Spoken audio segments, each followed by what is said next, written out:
Hello, hello, hello. Good evening. Hi, Alicia. I will definitely pray for you, Kat. And thank you for praying for my brother. I appreciate it.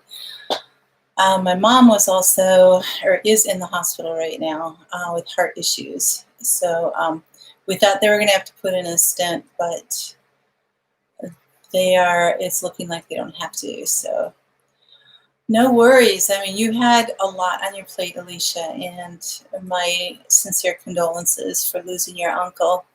And I'll mark on my computer screen here. Yeah, it's hard to lose a family member. It definitely is. So thank you so much. Hi, Grandma Karen. Good evening. Hello, Megan. Um, yes. Dave, hello. My goodness, bowl me over. You are here within a minute. Oh, funny. Thank you for being here. That was great. That is great. Can tell that the days are starting to get shorter now because it's driving us in a little earlier in the evening, isn't it? So, hello, How to Garden. How are you doing? Do I have you on my list? Okay.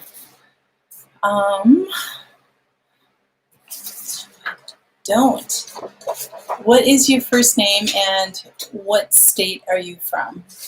So I try to keep a list so I can get to know you by first name.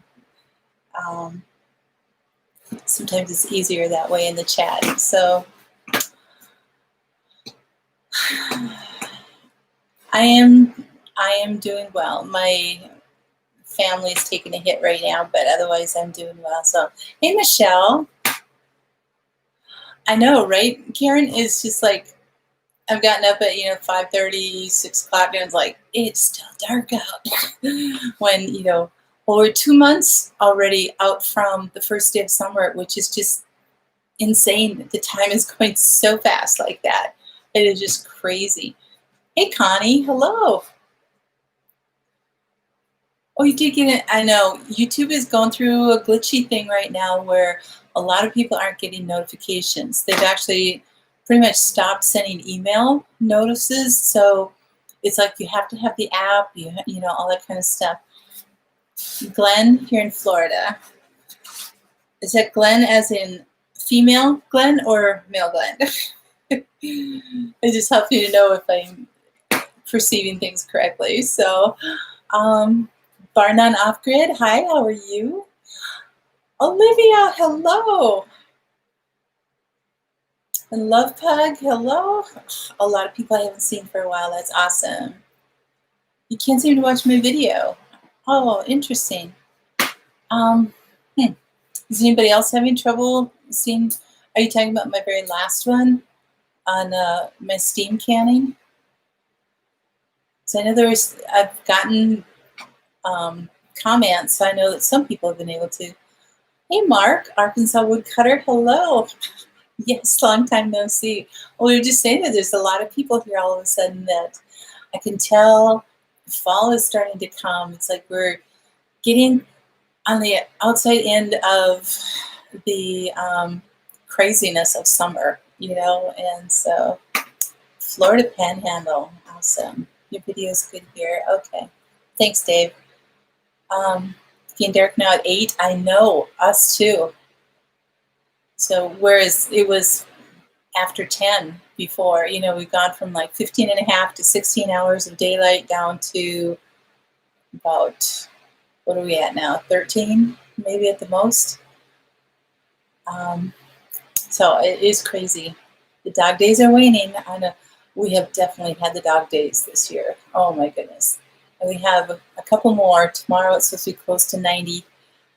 And then a few more days. And by the weekend, we're supposed to be highs in the 70s, even one day in the 60s. It's like, oh yeah, it's going to feel so good. It's really, really going to feel good. So,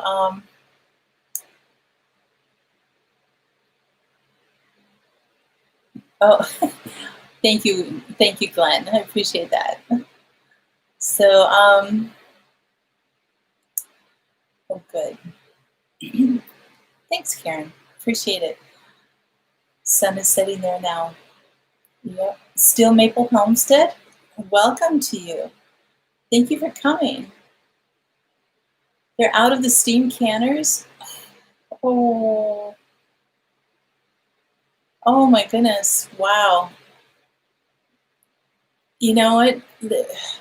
It's like if a bigger channel especially does something with, but then they go, oh, this is great. All of a sudden it's like, you know, people sell out of them. And it's, oh, okay, Olivia, good. I'm glad that you're back now. So, I know it's just been so hot, and I've been working on some long-term projects here for the summer that I have to finish by the fall. But it's like taking time, especially like rebuilding my beds in the garden. I'm doing a lot of prep to the wood that I will share. I don't want to let the secret out yet, but I'm liking how it's going, and I am videoing it as I go. So you'll be able to see the whole process. But I started in July, beginning of July with it or something, so I'm still working on it.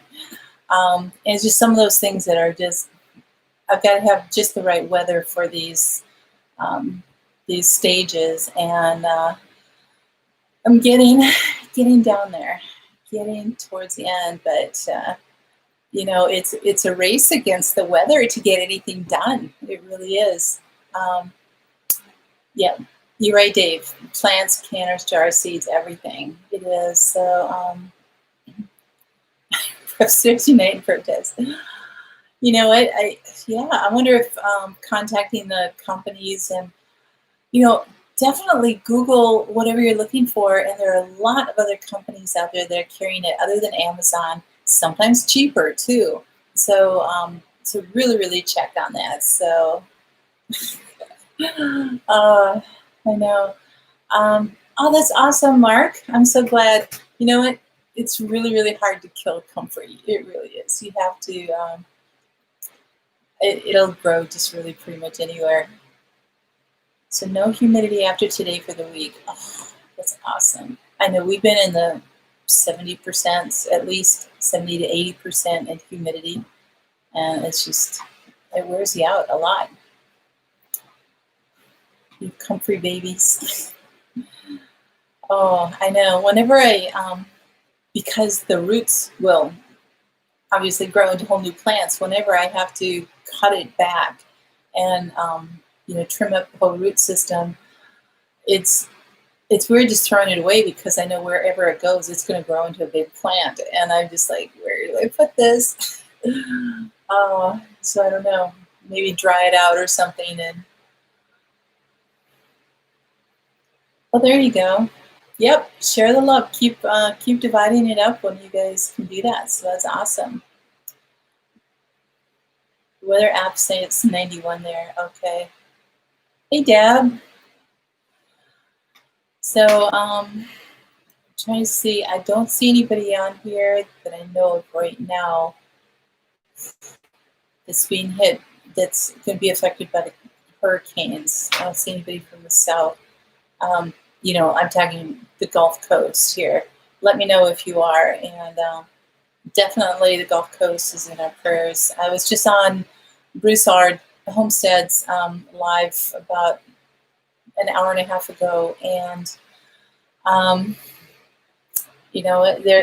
they're preparing for a double hit, and that's going to be, Marco is not very strong. It's going to be just a lot of rain and everything. But when you're already saturated and you already have all that weather, and then Hurricane Laura coming in the next day, 36 hours or so later, and it's just going to be like, those guys are going to be hurting.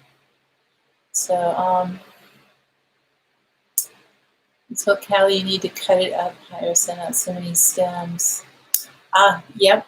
Yeah, you don't want the stems, the leaves. So just be using the leaves for mulching and doing whatever you need to do. So, When will I start my winterizing? I'm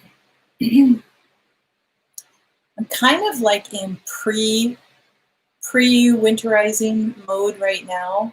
Um, not so much in physical doing, but actually just more planning, I guess you could say. It's like, okay, got to do this and this and this, and this has to get done by this time. And so the actual winterizing, I mean, there's some things I need to do before winter hits. I need to do some outside painting and trim and different things like that. And that I have to do while the days are still a little bit longer and warm. So, just kind of things like that. But the actual real winterizing will start probably in a month. And that'll be kicking it out at that point. When the leaves start changing and they start falling and getting things ready. So the end of September through the end of October pretty much is the real push for winterizing. Oh, I know, yeah. It's Karen, you've got your hands full with everything, and I just am so grateful you're here. That's so wonderful. Thank you. Yep, you're right, Megan. Morning, Raylene. Hello. Thank you for being here. Oh, you're having a party, it looks like. Either that or this is your party. Raylene, you are in Australia, right? If I have that correct. Because you're saying good morning for one thing. It's kind of a good clue.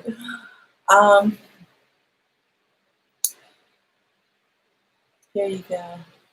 Yeah, that's true. Some leaves are falling. I've got, and I've told you before that I've got two river birches in my front yard, and they take up a lot of water in the summer because they have such shallow roots. And so if I let it go like 2 weeks without watering, if we don't get rain or anything, the leaves start turning yellow and they're falling. And they were doing that actually in June because we were so dry this spring. But so I kind of got on the ball and started watering them. But we've had really good rain. Like there's nothing in the forecast for like a week or 10 days or something. And last night, middle of the night, storms ripping through and dumped a bunch of rain. So that's why it's continuing to be humid, but it's watering my garden and my trees. So I'm not complaining. It's just I can't leave something outside, or I can't paint something, later in the afternoon, and just let it just get tacky or something and expect it to be okay. So, thanks, Karen. Yeah, that was,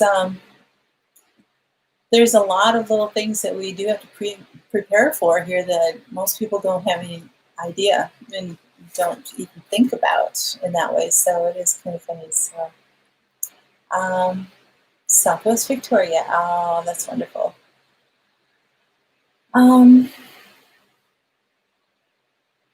Oh, thank you for posting that. Granny Karen, you are awesome. Thank you. Yours are turning and falling, but it's Oriental moth. Okay. You guys are awesome. Well, I have been loving steam canning for one thing. It's just been so great. So anything that I am pickling, and I've got a couple here that I've never done before. So it's the first year for some things here. Because my banana pepper plants have actually done well. I tried to do them last year in the pots, in my containers, and I didn't even get one pepper off of the plants. But this year they're doing great. And so here's my pickled banana peppers. And still have to wait like maybe another week or so before I can try them, let the pickling do its job and everything. And then these are my golden beets. I mean, they look like carrots or peaches or something, but you can see the lines in them. They're little beets, and some of them were bigger beets. And I did post a picture of this on my Instagram of what they looked like, and they were just like so gorgeous. But this is the same pickling brine that I use for the red beets. So we'll see how that all turns out. That's just a couple of them, but yeah, just put them in the steam canner and go, and it feels so great. I know everybody else has been canning like crazy too. Dave, you made some relish this weekend. Okay, it is so easy. It's so easy. You don't have all that water that you're spending time heating up. The kitchen doesn't get as hot either, which is awesome. So, yep, I got my Mod Squad shirt on. Absolutely. Yes, I did see your purple relish. That looks pretty cool. Oh, people get purple relish, purple food. It's usually green, but I've never had, I don't think, an actual pepper relish. So that really sounded good. Thank you, guys. Thank you. That I don't know. I haven't eaten them yet. I just made them all in here because I didn't have all that many. So I had enough to fill 1 pint, the golden beets, and I had enough red beets to fill 2 pints. So that's it. Thank you, Mark. Thank you so much for coming. I really appreciate it very much. 4 pounds of beans? Ooh, yeah, you do have to push your hand though. So, Connie, you bought 20 pounds of tomatoes from the farm stand, making sauce with them. Awesome. I was gone Friday and Saturday, and I came home Saturday evening and went out to the garden to check on things, and I had ripe tomatoes. I had 7 of my beef steaks, and so they were at least a pound a piece. So I go out and it's like 7 pounds of tomatoes right there, and they're gorgeous. They're so beautiful. So there are some others that are turning out there, but this warm weather, they're just going like crazy. So I have to start doing tomato soup. I'm going to be doing, because I have so much tomato sauce from last year, I'm not going to do any sauce this year, but I'm going to do salsa. I'm going to do some diced tomatoes.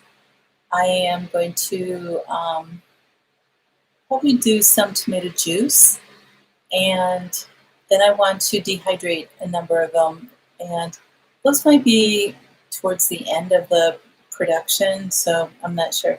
I want to make sure I get canned what I have first before I start dehydrating them, but I want to make some tomato powder and have like a quart jar of tomato powder or something so that I can have that to, make a quick soup or add to different things. So that's my plan with my tomatoes.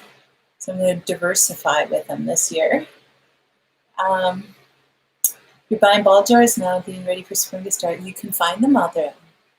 Wonderful. Oh, that's so good. First season gardener. Oh, you'll do just fine, Raylene. It's, you just keep an eye on it and grow with it, and you'll do great. Tomatoes in a steam canner. Okay. Yep. Steam canning, you can do anything up to 40 minutes. And so I think tomatoes need 40 minutes. So it's just because you need longer than that. You can dry out the water in there, because it would be boiling so long that it just all evaporates. It dries out, and then you would like burn up your canner. You don't want to do that. So that is the limit on that. So if there's anything that's over 40 minutes, use, and it's water bathing, just use your water bath canner on that. So Dave, do you do tomato powder? Hey, Boots and Bounty Homestead. You just made rotel last night. Ooh, well, that sounds really good. Oh, you know what? It is crazy how all of our preserving stuff is just getting so expensive. It's almost like paprika. I just do them all raw, Michelle. I do the, dipping and skinning them and everything, and then just dice them up and raw pack them in the jars. And then, but I use a pressure canner. I don't use a water bath. So I can cold raw pack them for a pressure canner. So I really like doing tomatoes in pressure canning because they don't take as long. And again, I'm not using all that water and stuff. So so that way they maintain their color and they don't get mushy and all that kind of stuff. But I mostly add the diced tomatoes to things like chili and stuff like that, and tomato, spaghetti sauce. So that's what I use for them. Oh yeah, you're right, Megan. It's like you can't find them anywhere. So you dehydrate toms in the ground. Okay, nice. Can you dehydrate zucchini slices for casseroles? Yes, I have a couple. I think I have a half-gallon jar of dried zucchini, or dehydrated zucchini. So yeah, you can pretty much dehydrate almost anything. Oh, Raylene. Oh my gosh, that's expensive. Yikes. It's almost worth it just to go dehydrating, but even it's hard to find dehydrators too. Um,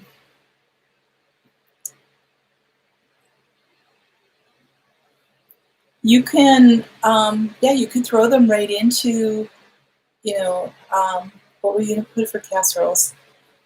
Yeah, if you're going to have spaghetti sauce or tomato sauce in your casserole, then just add the zucchinis to those ahead of time and let them rehydrate a bit and then throw it in there. I would think so.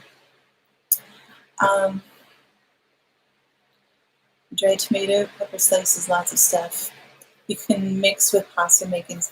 Yes, if you have all these things, you can, yeah, like Dave said, put them together in containers that you can just have a ready-made soup mix and different things. So absolutely. Oh, good for you, Raylene. Absolutely. I know. I've got like at least 30 quarts of tomato sauce left from last year. So that's where it's like, I'm not going to add to that this year. But I do want to, like you said, diversify and do some other things with that. So today we are going to talk about basil. So this is the last herb that I have that I'll be talking about that I actually grow or have grown in the last couple of years or something and do things with. So all this herb series all summer long are things that I've done. And so that's where my comfort zone has been, and that's where I can, at least tell you guys about it and be able to make somewhat of an intelligent conversation because I kind of know what is there. And so but I have, before we get to the basil, I actually have some seeds here, and I don't see Patty here, but I got from Fruition Seeds in for the Northeast. These are seeds that are, the company is specific for zones 4 through 6. So these are ones that, we've talked about thyme. Yeah, I didn't for that one, but the thyme. Then we have echinacea, yarrow, bee balm, and anise hyssop. Even though we talked about anise, this is like the flavored of it's hyssop with an anise flavor. So it is different than the anise, but it's hyssop. So anyway, these are ones that I got that I'm going to try to grow next year. I'm attempting for that. I do have the link for, did I put the link in below? No, I didn't. Let me see. I don't think I did. No, I didn't. So if you guys are in the Northeast or Canada or in the North anywhere, and you want something for northern growers, or you want to try any of they have a lot of things. And anyway, these are what are on my list to try to grow for next year. The thing that I need to know is if anybody has grown any of these, and if they are like super duper top buffet item for rabbits, because where I would need to grow these. I would need to know where I can grow them, if I can grow them out or inside my fenced garden. So if rabbits, right now, what I have planted out there is peppermint, sage, and lemon balm. And then, of course, marigolds. And they're not touching any of it. So everything's been able to thrive. I'm not going, but I don't want to spend months starting these and getting them growing because, herbs usually take a while for them to grow. And then go out, put it in the ground, and in one day, they're just like, or in 1 minute, they just chomp them to the nub. And so,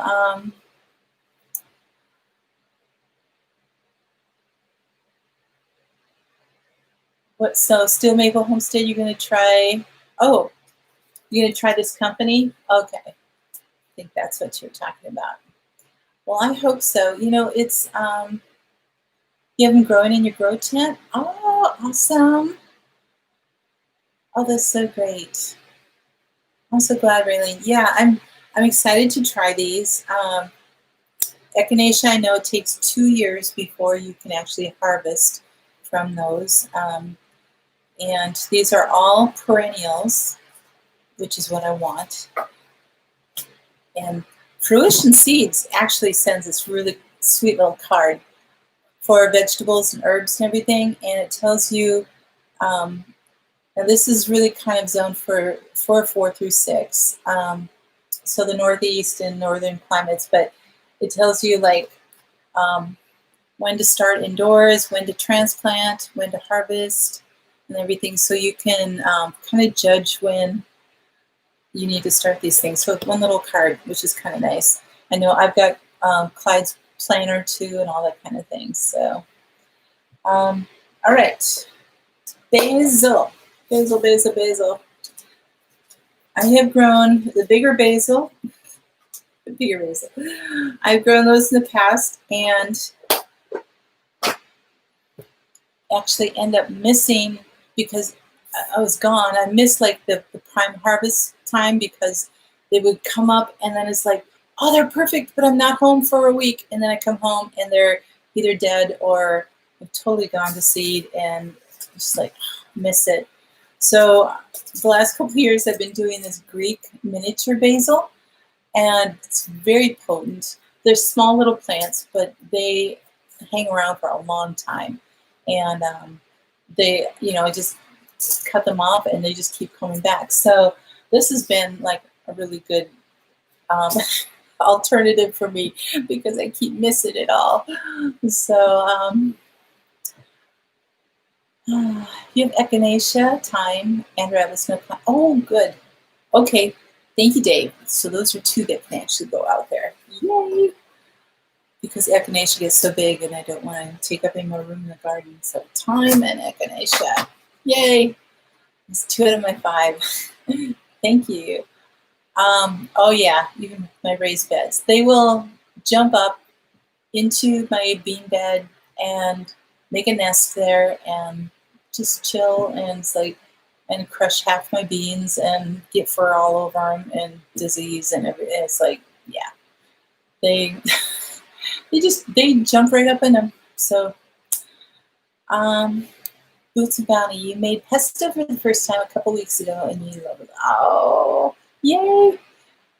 Have I tried Thai basil? I have not done any other basil. So yes, let me get onto the basil before we run out of time here. It's purple and spicy, has licorice flavor. There we go with some more licorice, right? Your groundhog likes the echinacea flowers, though. Oh, what are you doing with a pet groundhog, Dave? They're not a real friendly thing to hang on to.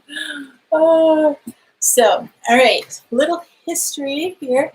Basil is a flavorful leafy green herb that originated in Asia and Africa. It's a member of the mint family. Okay, so what is indicative of a mint family then? Little questions, students here. What have we learned? But there are many different varieties. The scientific name of the basil is commonly purchased is for cooking, and it's O basilicum. So sounds like a hymn, the O basilicum.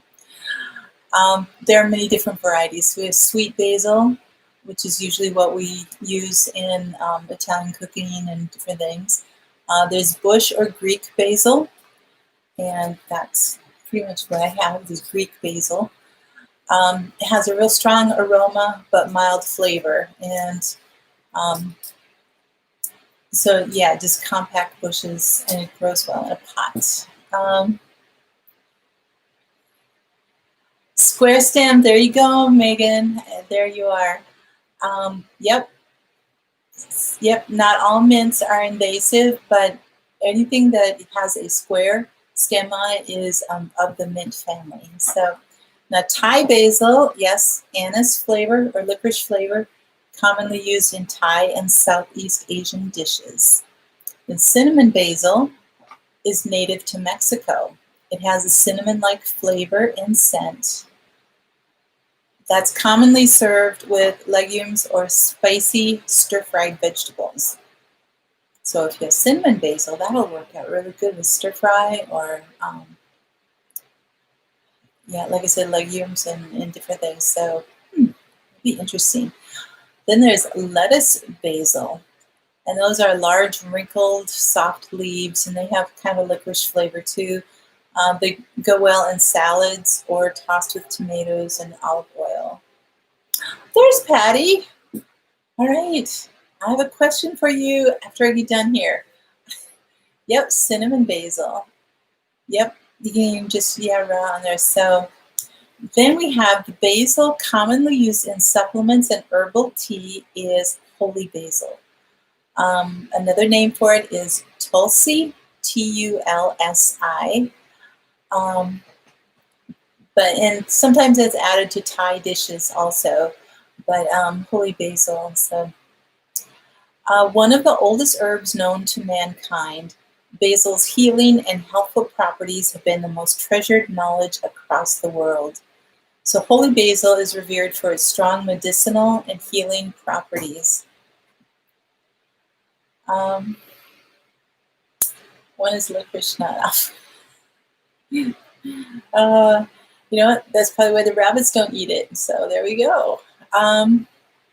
You've got lettuce basil germinating. Awesome. Yeah, I mean, these things aren't for everybody, most definitely. So a lot of holy basil, they grow it right outside Indian households, different things like that. However, in their culture, it's prohibited to even chew the leaves. So you're supposed to swallow it whole, right at one go, not even chew them. So that's why it's holy basil. You can put basil in various curries and stew. But there are significant botanical differences between all the varieties that we were talking about. There's also lemon basil, and the Italian basil is also curly basil. The smell and flavor of basil vary upon the concentration of the essential volatile oils that are present within that herb.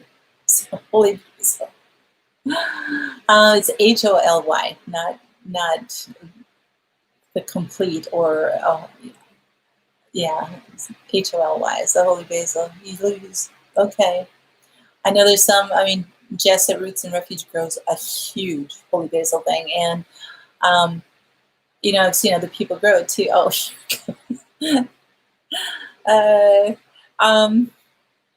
and so you see them growing it, but it's like I don't see people really like using it, in their recipes, and so that's where I'm like, okay, I'm growing it too, but how do you use it?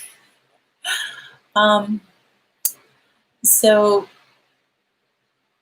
some of the oils, it's got a whole bunch of different oils in there across the different species of basils, and I'm not going to go into all the technical names in there, but those different oils affect the medicinal benefits of each of the basil leaves. So, just like in all the herbs that we've been talking about all summer, and even in our food and everything, not only is it wonderful on a culinary um, plane and in that aspect, but you hear about that old thing about it, kind of saying that says food is medicine. When you're really trying to heal your body, it's like, okay, eat the organic food, eat this food, don't eat, these kind of things, stay away from sugar, all that kind of stuff. But that food is medicine. Well, we've got our herbs that we use for food, and so they are also medicine for our bodies. And so to try to kind of keep that in mind, that it's not like,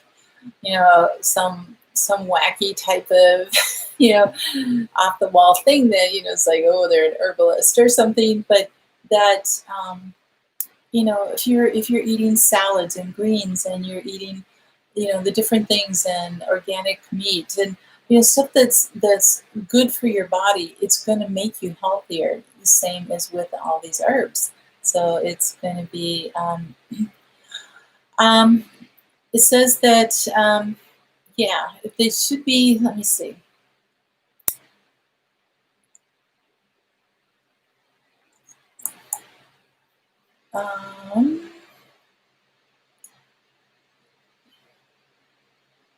Okay, for harvesting them, you can grow basil anywhere with nighttime temperatures above 60 degrees for at least 2 months. So basil is sensitive to cold and it likes sun exposure all day. You harvest the leaves as you need them, but don't simply pluck them from your plants. To encourage proper growth, cut the stem toward the bottom so that only 2 to 4 leaves remain on the plant. If you have a lot of fresh basil, you can dry the leaves and store them in a jar with a tight-fitting lid. Avoid crumbling the leaves until you actually need them, as this helps retain their essential oils, aroma, and flavor. So, Alicia, just growing them. Oh, well, thank you. I've been teaching for a long time, so I kind of get into that mode. So I hope you guys are okay with that. But it's kind of just, I just kind of go into that. But I do have, I gotta show you.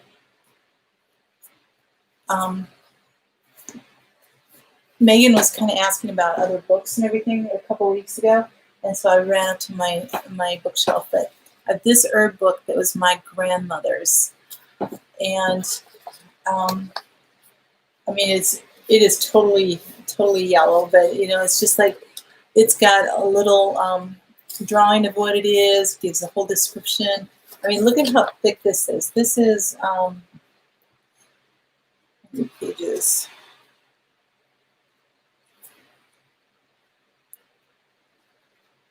Almost, well, over 600 pages of it, and gives me a whole botanical index in the back. I mean, it's like alphabetical listing, herbal mixtures, formulas for health.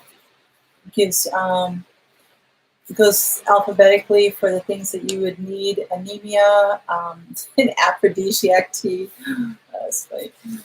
for arthritis, asthma, blood pressure, boils, carbuncles, I love, insomnia, hoarseness, measles.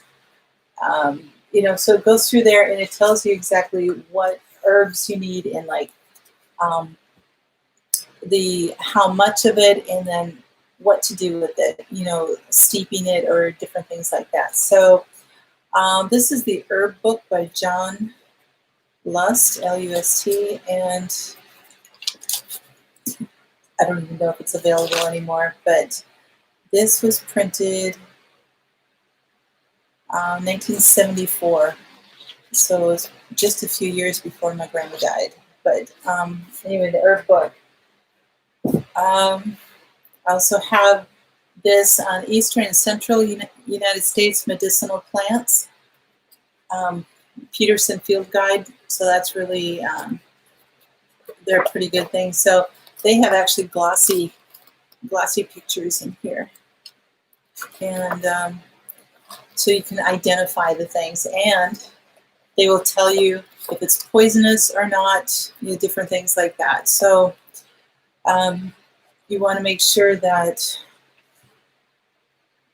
you're identifying the right thing. So anyway, that's a field guide. Then I've got this how-to herb book.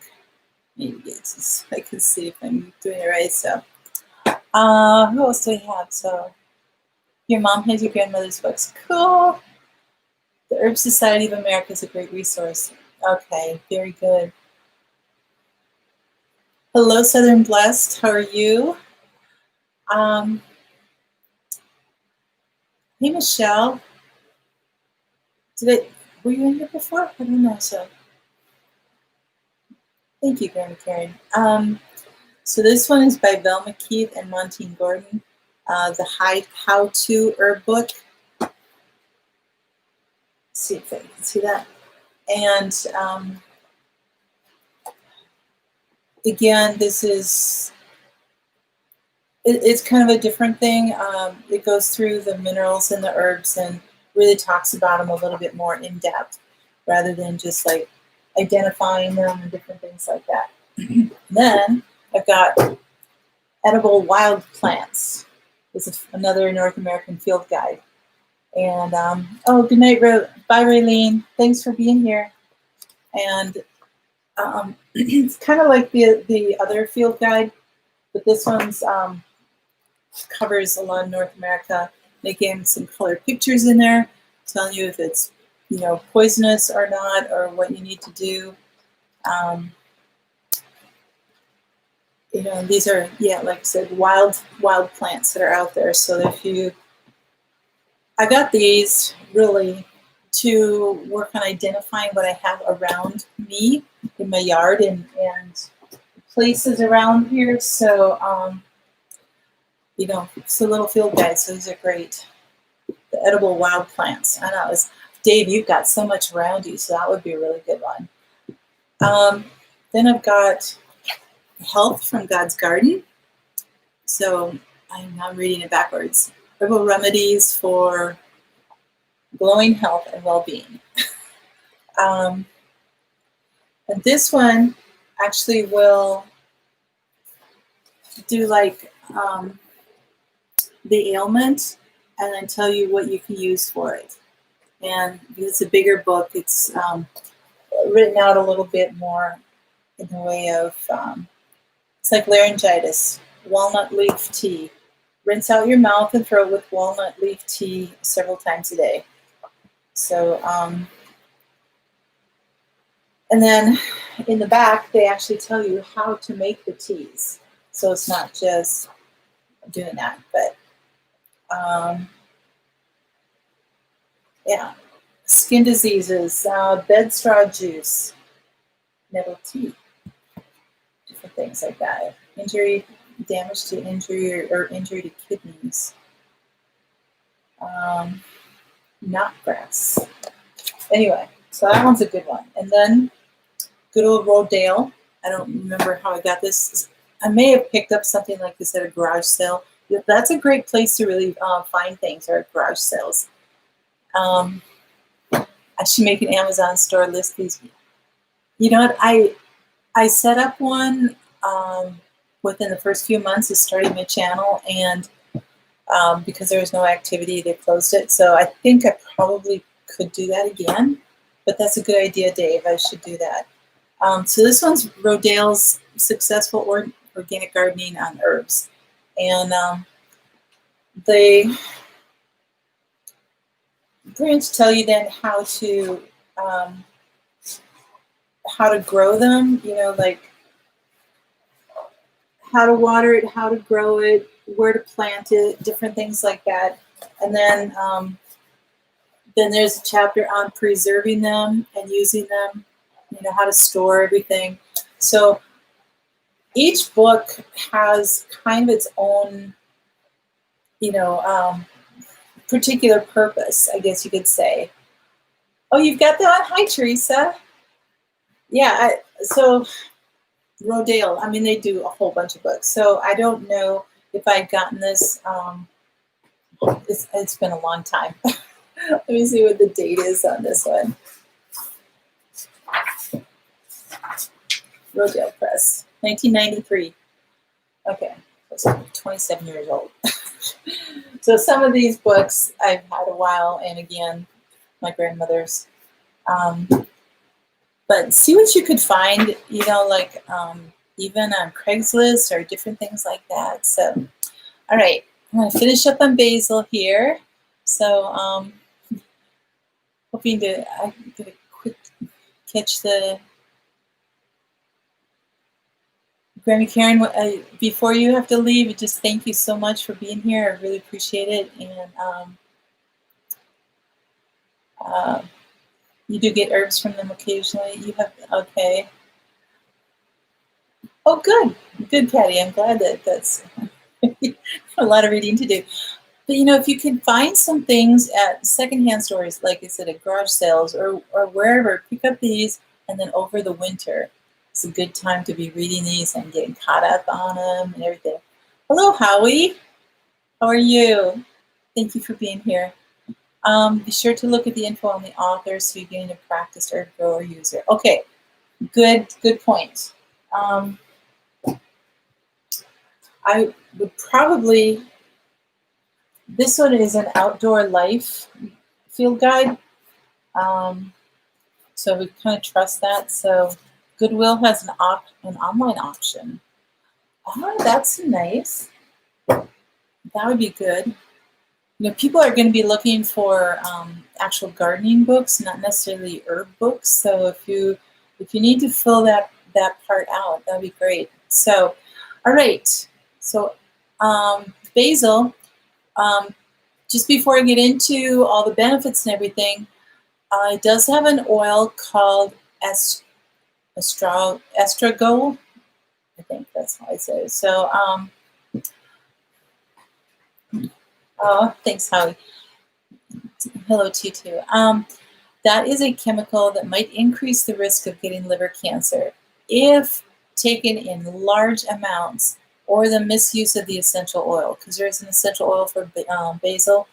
And again, like I said a couple weeks ago, I don't remember what it was, a lemon balm or something, but it's like one drop is equivalent to like 30 cups of tea. And so you have to, if you're ingesting it, you need to be so careful in how much you use, though we don't misuse it because we don't want to be damaging our livers. So don't eat too much of it if you're on blood thinners, because that kind of counteracts that. And, you know, if that's something that you're going to be eating a lot of, let your doctor know. So that being said, basil is an excellent source of vitamin K, and vitamin K helps blood clotting. It's also high in manganese, iron, vitamin A, and vitamin C. It's also a good source of calcium, magnesium, and omega-3 fatty acids. That's quite a range. So it takes, you know, it's worth growing some basil. That is very true, Dave. Anything in too much. I mean, you can eat too much salad and it's not good for you. Your body is meant to have things in moderation. So some of the benefits of basil is that it's good for digestion. It's an anti-inflammatory. It may help lower risk of heart disease, rheumatoid arthritis, and arthritis and inflammatory bowel conditions. Consumption of basil could also soothe fever, headache, sore throat, cold, cough, and flu. It fights free radical activity, which can strengthen your immune system, protect cellular structure, different things like that. The skin benefits, you can make a paste of basil leaves, sandalwood paste, and rose water. Apply the paste on your face, let it sit for 20 minutes. That would be really beautiful. Wash it off with cold water. The strong anti-inflammatory and antimicrobial properties of basil would help prevent the formation of acne.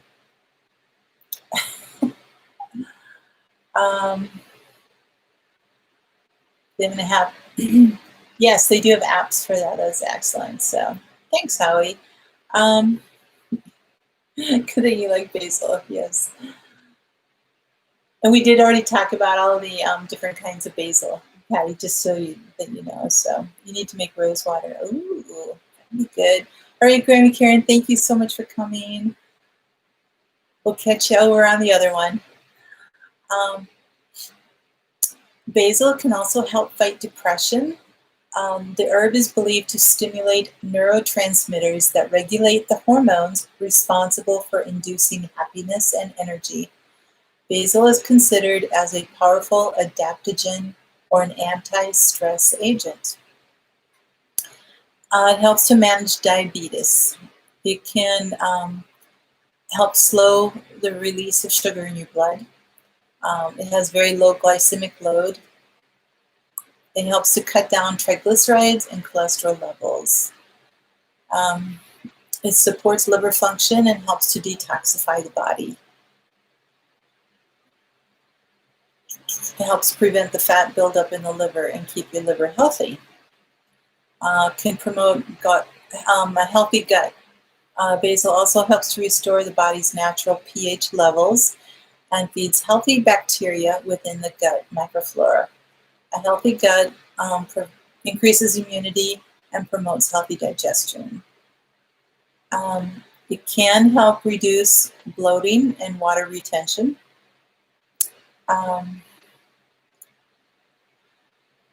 It can be an alternative to antibiotics for infectious diseases, including combating antibiotic-resistant strains of bacteria. So we know that those are out there. Yes. Oh, you have 8 varieties? Oh my goodness. Okay. It can help repel insects such as mosquitoes and ticks. It can inhibit the growth of bacteria that cause dental decay. It can reduce stroke damage and support recovery, whether given before or right after a stroke. It can reduce blood pressure in people with hypertension. It can help relax blood vessels and thin your blood, similar to aspirin. Protects against aspirin's damage to your gut, particularly preventing ulcers. So there you go. Yes. So we talked about sweet basil, bush or Greek basil, Thai basil, cinnamon basil, lettuce basil, holy basil, and there's also lemon basil. So anyway, what I want, oh, hey, Sunny Preps, hello. Oh, oh, I'm glad that you're here. That's wonderful. Is basil one that rabbits love? So, you know, I'm all about growing things outside that the rabbits can't eat the birds. You can't eat them. So, but I was showing some other herbs that I want to grow next year. And then I've got these 3, Patty, that Tinker's wife, that I want to know about. Do the rabbits eat any of these? Oops. So we've got bee balm, yarrow, and hyssop. So, because it depends on where I'm going to plant them. So, you think you found your homestead? Awesome! Oh, that'd be so great. So happy for you. There you go, Dave. Hey, some bruschetta every night before dinner, right? As part of your dinner, it's like, could be even taking place the salad if you wanted to. Or, you know, even just one little one. There you go. I like that, to save your life. That's great. Okay, so bee balm. I'm gonna add that to there. Okay, so the yarrow and hyssop. I'm thinking maybe the hyssop, since it has an anise flavor, they may not, because anything that is aromatic they don't like. So I'm going to trust that one. But yarrow would be one.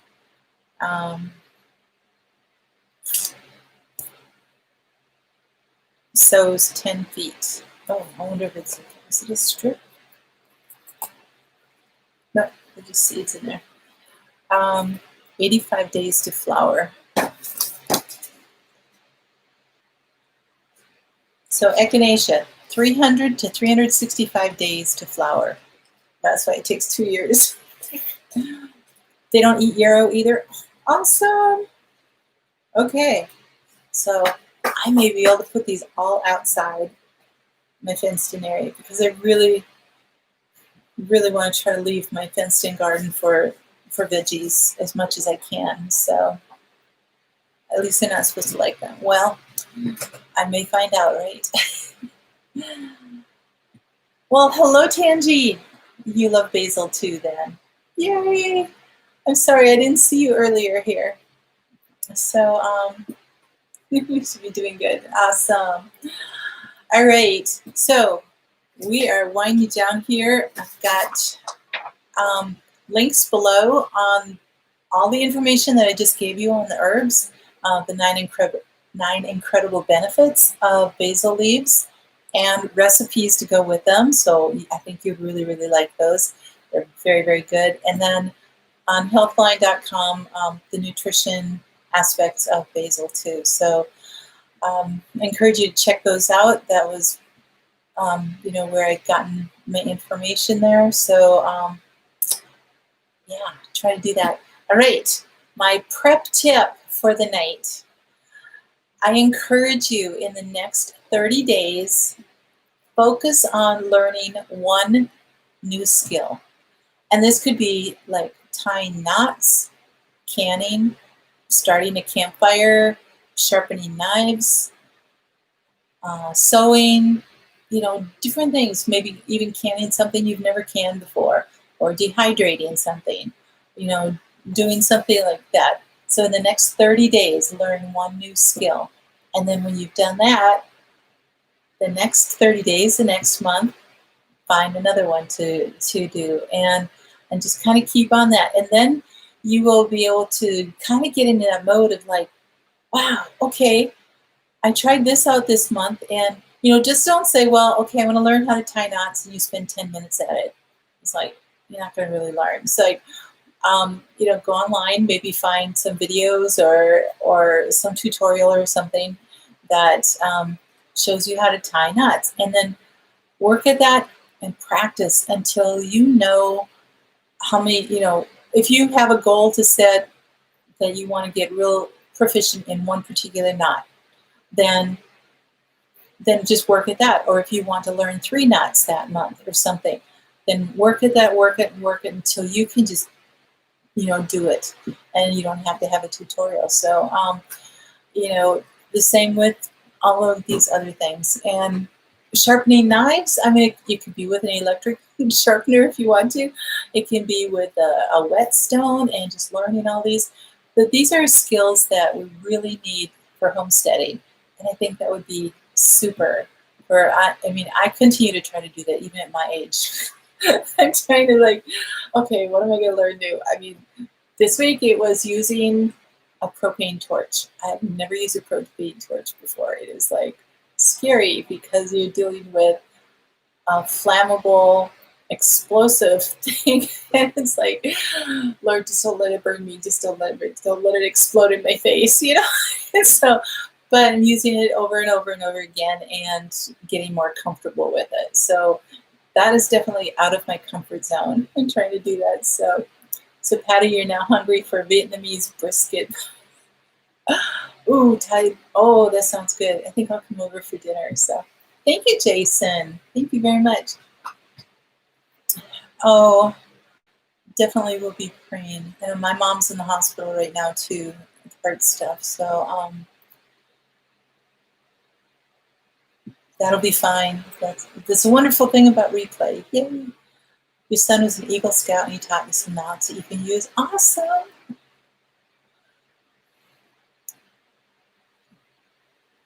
Oh, thanks, Dave. I know it seems to be a lot safer than what I imagined that they would be. It is so I'm getting better with it. You know how to make encaustic media. Instead of both. Ooh, ooh, good for you. Takesha, hello. You let your Thai basil go to flower for too long, and now you have Thai basil in your entire small garden. Patty, you want to help her with that one? Oh, thank you, Takesha. Sure, challenge you.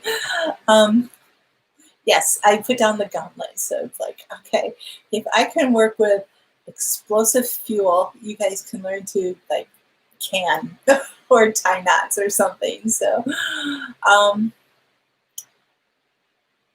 think Takesha probably will have a lot coming up next year. And, you know, if it's coming up in places you don't want, just pull it and maybe put it somewhere else or something, or give it to other people. I would think that, yeah, because I've done that too before and just let it go to seed. And if it's going to flower, maybe save the seeds and then you can give them away. Now that I've had a torch, I need to flame with. Oh, yes. I just have weeds outside my fence, and they're the bane of my existence there. So there you go. Thanks, Patty. All right. So my garden tip, I know a little bit over here, is like, don't throw diseased plants or fruit into your compost pile.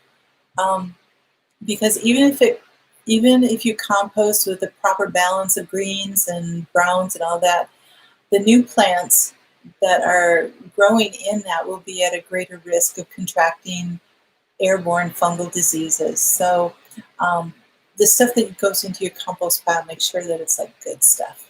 So that's my garden tip and my prep tip. And that's all I have for tonight, guys. I just want to thank you so much. It's been so fun. So fun. Start with cowboy candy, an easy way to preserve jalapenos. There you go. Oh, you know what? I've been doing a lot of small batch preserving, which has been so great with the steam canner. So it's like, you know, if I only have 2 or 3 jars of this, then I can have a couple jars of something else and just kind of put them all in there. But I have I needed some jalapenos for making some other salsas, some peach salsas that I did a couple weeks ago. And I have a lot of jalapenos left. I got too many of them. So I could make even just 1 jar of cowboy candy or something. That would be kind of good. Feed your bloody stuff to the chickens. There you go. Turn it into eggs or chicken. Lime basil is awesome too. Oh, I know. There's so many varieties. So many varieties of those. So, torch the weeds. There you go. Pull them all out and just like, that's what I have to do to my bean plants because they have blight. So it's like, burn them. All right, guys. Stivers is on. I know the Freedom Homestead will be on it in an hour. 2 Family Homestead, I think, is on tonight. Then we've got